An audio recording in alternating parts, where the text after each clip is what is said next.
Andy, just to look at your keyboard here. The problem is now solved. If you want to have a listen to this, this is what we got now. Seems to be functioning quite nicely.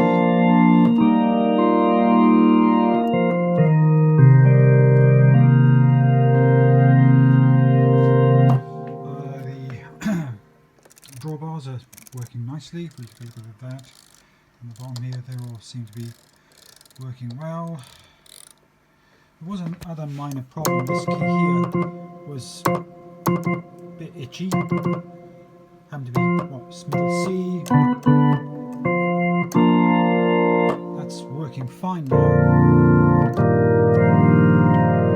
As I mentioned before, there was a problem, a minor problem, which I thought was kind of a separate issue.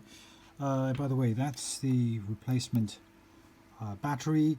Down the back here, a bit underneath this panel, there is obviously the power supply, and down below there it was a couple of capacitors which I thought were perhaps unrelated. It turns out that indeed it was related, so it looks like that cured the problem.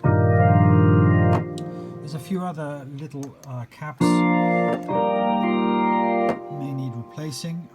One other minor issue, yeah, I guess it's minor. The headphone socket doesn't seem to work or fit. Can't seem to get it in. Is that something you've noticed before? It's stuck, maybe broken.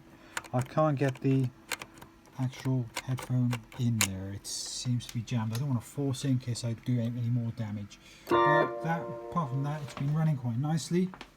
I've reset the power supply to a new setting. I'll give that a little spin for a while. Let me know if you want to have this recapped in more of its entirety.